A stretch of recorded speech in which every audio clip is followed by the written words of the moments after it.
Bismillahirrahmanirrahim.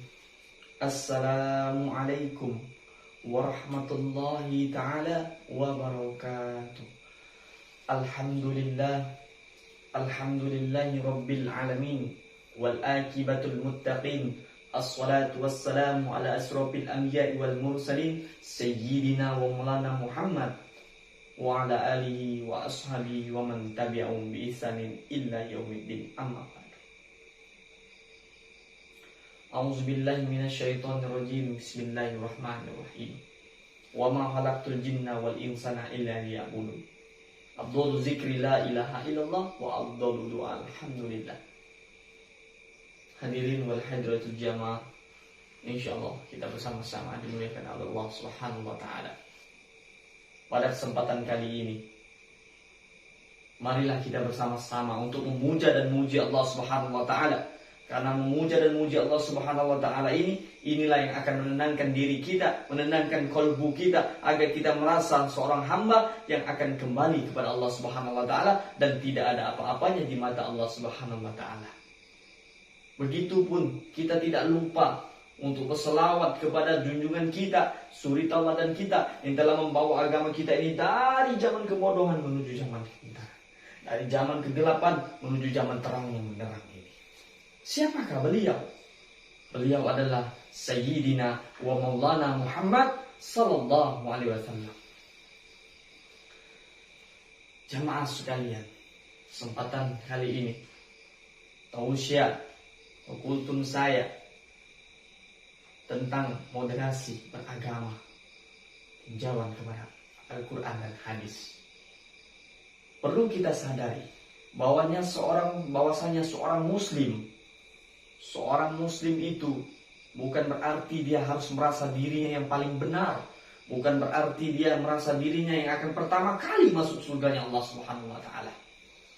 Dan juga dia bukan merasa dirinya yang paling hebat di muka bumi ini. Tidak ada orang yang hebat di muka bumi ini. Seorang Nabi besar Muhammad sallallahu alaihi wasallam yang jelas kekasihnya Allah, yang jelas akan matinya masuk surga, ya. Tapi beliau tetap taat kepada Allah Subhanahu wa taala. Beliau tidak pernah melepaskan lisannya ini untuk mencaci kaum lain. Bahkan beliau tidak pernah menghina, ya, mencelai atau melukai hati seorang orang-orang kafir dan kaum muslimin.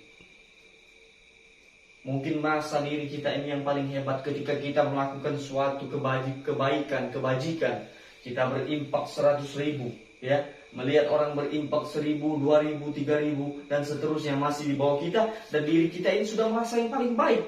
Diri kita ini sudah merasa yang paling hebat. Diri kita ini sudah merasa yang paling istimewa di muka bumi ini. Nauzubillah, summa nauzubillah. Jangan sampai ada sikap, ya, sikap yang tidak baik di dalam diri kita, di dalam kalbu kita ini. Maka Nabi besar Muhammad SAW pernah dicuci hatinya agar bersih. Ya, mungkin kita tidak bisa mencuci hati kita, karena Nabi besar Muhammad SAW yang mencuci hatinya itu para malaikat, bukan para dokter, ya, bukan para medikan, tapi itu semuanya dilakukan oleh prajurit Allah Subhanahu wa taala, para malaikatnya Allah Subhanahu wa taala. Tapi kalau seorang manusia untuk mencuci hatinya yang sekarang ini, lepaskan lisan kita ini untuk berselawat kepada Nabi besar Muhammad sallallahu alaihi wasallam, berzikir kepada Allah Subhanahu wa taala. Seperti tema tadi, moderasi beragama, ya, meninjau kepada Al-Quran dan hadis. Kalau kita menurut tinjauan Al-Quran, contoh saja, ya, A'udzubillahi minasyaitonirrajim. Bismillahirrahmanirrahim. Wa ma khalaqtul jinna wal insan illa liya'budun, kata Allah. Tidak aku ciptakan jin dan manusia melainkan untuk menyembah aku, kata Allah. Ya. Allah tidak akan menciptakan jin dan manusia hanya semata-mata untuk menyembah Allah Subhanahu wa taala. Lalu kenapa kita merasa hebat?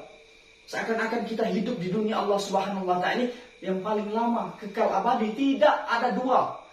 Di mana kita akan meninggal, akan masuk surga atau neraka. Kalau kita merasa diri kita yang paling hebat, kita merasa yang paling baik, ketika meninggal kita merasa diri kita akan masuk surga. Nauzubillah, summa nauzubillah. tapi kita salah tempat dan salah keyakinan, tempat kita adalah di neraka Allah Subhanahu wa taala. Karena di neraka ini banyak orang yang sombong, orang yang tidak baik, orang yang hatinya dengki, orang yang selalu mengejek satu sama lain. Ya, tapi kalau orang yang di dalam surga yang rajin sedekah tidak pernah diceritakan, yang rajin membantu orang tidak pernah minta balasan, ya, yang sering bersilaturahmi tidak pernah memusuhi. Itu yang disenangi Allah dan disenangi baginda Nabi besar Muhammad SAW. Itu kalau kita menurut ninjauan Al-Quran, kita ikuti ajaran Al-Quran. Di Al-Ibrahim ayat 7 berbunyi, A'udzubillahi minasyaitonirrajim, Bismillahirrahmanirrahim, Wa ista'zana rabbukum la in sakartum la azidanakum wa la in kafartum inna azabi lasadid. Apa kata Allah dalam itu? Barang siapa yang bersyukur atas nikmatku, ku tambah, ku kasih lagi. Bersyukur, ku kasih lagi. Tapi barang siapa yang kufur, kata Allah, inna azabi lasadid. Sesungguhnya azabku amat pedih, kata Allah. Pedih azabku itu. Ya, walaupun azab di dunia pedih, apalagi azab di akhirat yang kekal abadi. Ya, marilah kita bersama-sama untuk mengintrospeksi diri kita agar menjadi lebih baik dan jangan sampai menyudutkan satu sama lain ketika melihat agama orang non-muslim. Dia datang ke gereja, itu hak dia, itu keyakinan dia. Kita punya keyakinan. Keyakinan kita siapa? Allah. Ya, panduan kita siapa? Nabi besar Muhammad SAW. Dari mana dapatnya? Dari Al-Quran, dari hadis. Nabi besar Muhammad SAW mengajarkan. Ya, Abdul zikri la ilaha illallah wa abdul doa alhamdulillah. Abdul doa yang paling utama alhamdulillah. Dan zikir yang paling utama la ilaha illallah. Semua diajarkan di dalam Al-Quran dan hadis. Makanya kita perlu berpegang teguh kepada Al-Quran dan hadis. Karena ini semua perkataan Allah Subhanahu wa taala dan hadis perkataan Nabi besar Muhammad SAW. Semua itu ada di dalam hati kita. Semua itu ada dalam genggaman kita. Insya Allah siapapun kita, apapun pangkat kita, dimanapun kita berada, kapanpun kita akan merasa diri kita yang paling tenang, nyaman, tidak ada gangguan. Karena apa? Karena kita berpegang teguh di tali Allah. Nanti suatu saat kita akan diuji oleh Allah Subhanahu wa taala. Kita tahu bahwasanya itu ada ujian. Setiap ada ujian dan pasti ada hasil. Setiap hasil pasti akan ada hidayah. Bahkan pasti akan ada hadiahnya. Ya, kalau kita merasa diri kita itu diuji, lalu kita jalani, kita syukuri, kita nikmati, dan nasrullah, pertolongan Allah akan datang.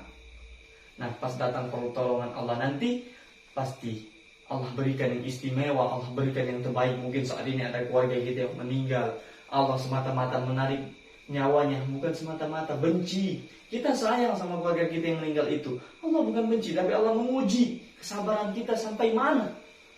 Ya, kekuatan iman kita kepada Allah sampai mana, keyakinan kita sama Allah sampai mana. Kalau kita yakin sama Allah bahwasanya ini hak Allah dan milik Allah, dan juga kita akan kembali kepada Allah.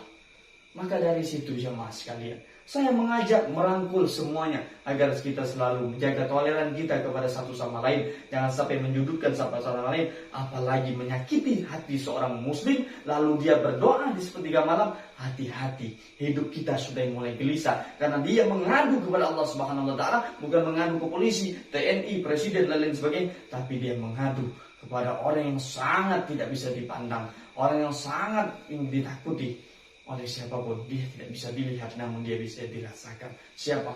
Allah. Kalau orang itu sudah mengadu kepada Allah, hati-hati.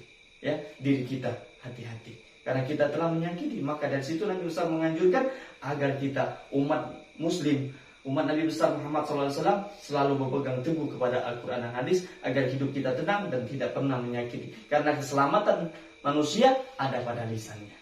Maka dari situ jemaah sekalian, ya, tak lupa saya untuk mengingatkan jangan sampai kita melakukan hal yang tidak baik karena mementingkan hawa nafsu.